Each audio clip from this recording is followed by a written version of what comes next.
प्रदेश में जिस तरह से मंदिर के नाम पर राजनीति हो रही है, वहीं आपको बता दें राजधानी के प्रेस क्लब में भी श्री कृष्ण जन्मभूमि यानी यूं कहें मथुरा में कृष्ण मंदिर को बनवाने को लेकर हिंदू आर्मी चीफ ने एक प्रेस कॉन्फ्रेंस की। मंदिर के लिए जो आंदोलन वो कर रहे थे, उसके चलते योगी सरकार में जेल भी जाना पड़ा, जहां पर उन्होंने विरोध जताते हुए बताया कि उत्तर प्रदेश के मुख्यमंत्री जितनी बार भी जेल भेजना चाहे वो हमें भेज सकते हैं, लेकिन हिंदुत्व पर बीजेपी का कोई भी कॉपीराइट नहीं। हर इंसान हिंदुत्व के मुद्दे की बात कर सकता है। और मथुरा में उन्होंने श्री कृष्ण जन्मभूमि की मांग की और भव्य कृष्ण मंदिर की मांग करते हुए प्रेस कॉन्फ्रेंस की। देखिए एक विशेष रिपोर्ट कि किस तरह से प्रेस कॉन्फ्रेंस में उन्होंने बताया कि मथुरा में अगर कृष्ण जन्मभूमि नहीं मिली तो हिंदू आर्मी किस तरह से आंदोलन करेगी।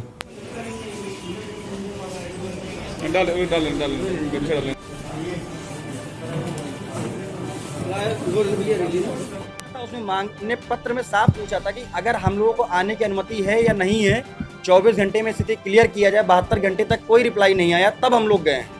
अगर धारा 144 लागू थी, आप हमें बता देते, हम नहीं जाते। हम तो सिर्फ 4 लोग गए थे वहां। उन्होंने और जो पहले लोग साथी दर्शन कर चुके थे या जो दर्शन करने जा रहे थे, उनको कुल 22 लोग पकड़े गए थे। नहीं, हमारे संगठन के लोग नहीं थे। जो लोग लखनऊ से गए थे, जो कहीं ना कहीं हमारे परिचित थे, सिर्फ संगठन से जुड़े नहीं थे, उनको भी प्रताड़ित किया गया और एक अपराधियों की तरह टार्चर किया, जैसे कोई आतंकवादी हो। जेल में साफ कहा जा रहा था कि आप लोग को जो है ये किया जाएगा, वो एक आतंकवादियों की तरह टॉर्चर किया गया हम लोग। सिर्फ गलती ये थी कि हम लोग अपने आराध्य के दर्शन करने जा रहे थे और हिंदुत्व की सरकार में।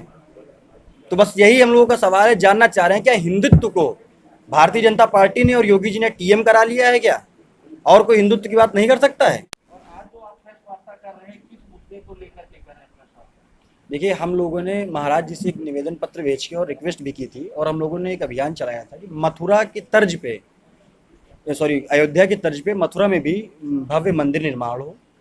और जिस तरीके से अयोध्या के मंदिर निर्माण में काफ़ी समय लंबित हो रहा है, काफ़ी समय लग रहा है, इतना समय न लगा के अयोध्या की ही तर्ज पे मथुरा में भी श्री कृष्ण जन्मस्थली का निस्तारण हो। इसी के चलते हम लोग दर्शन करने जाना था, दर्शन जन्मस्थली करना था। इसीलिए उन कानून वहाँ के प्रशासन का कहना था कि आप लोगों के आने से यहाँ कानून व्यवस्थाएं खराब हो सकती हैं। हम लोगों को वहाँ गिरफ्तार करके एक्सप्रेसवे पे, यमुना एक्सप्रेसवे से जेल भेज दिया गया। तो हम लोग जानना यही चाह रहे हैं कि क्या हम लोगों के जाने से ऐसी कौन सी कानून व्यवस्था खराब हो सकती थी कि हम 22 लोगों को जेल भेज दिया गया? हमने तो आपको लिखित सूचना दी थी कि हम लोग दर्शन करने आ रहे हैं, ना कोई आंदोलन करने जा रहे थे, ना कोई प्रदर्शन करने जा रहे थे। हमने तो एक आह्वान किया था, एक ऐलान किया था कि अयोध्या की तर्ज पे मथुरा का भी निस्तारण हो, दर्शन करने जाना था। और दर्शन करने की सूचना वहाँ के प्रशासन को 10 दिन पहले से थी। उसके बावजूद 22 साथियों को जेल भेजा गया। तो हम लोग महाराज जी से कहना चाहते हैं, आखिर हिंदुओं पे ही इतना अन्याय क्यों? हम लोग तो आपके ही लोग थे, क्यों जेल भेजा गया? क्या हम लोग आपकी नज़रों में खटक रहे हैं या क्या कारण रहा कि हम लोग को आपने दर्शन करने के लिए जेल भेज दिया?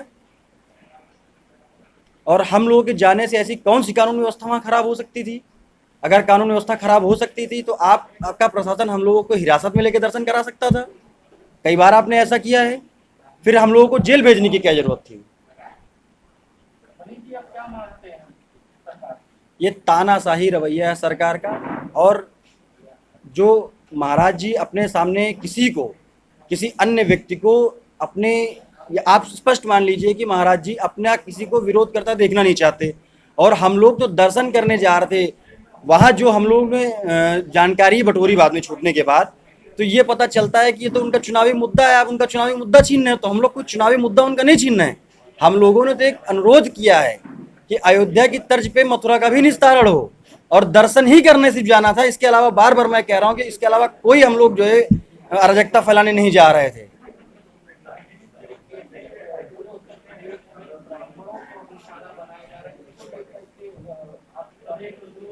ब्राह्मणों को, दलितों को, पिछड़ों को लगातार प्रताड़ित किया जा रहा है, परेशान किया जा रहा है। और मुझे सिर्फ इसलिए ही जेल भेजा गया क्योंकि मैं बाईकास्ट यादव और पिछड़े वर्ग से आता हूं।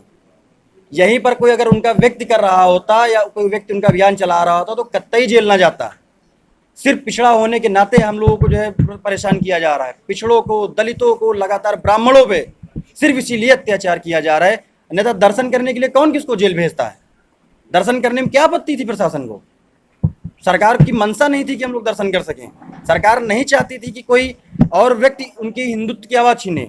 क्या महाराज जी ने हिंदुत्व को कॉपीराइट करा लिया है क्या? मैं ये जानना चाहता हूं कि महाराज जी ने हिंदुत्व को टीएम करा लिया है कि कोई और हिंदुत्व की बात नहीं कर सकता है, या उनको किसी और चीज़ का डर सता रहा है?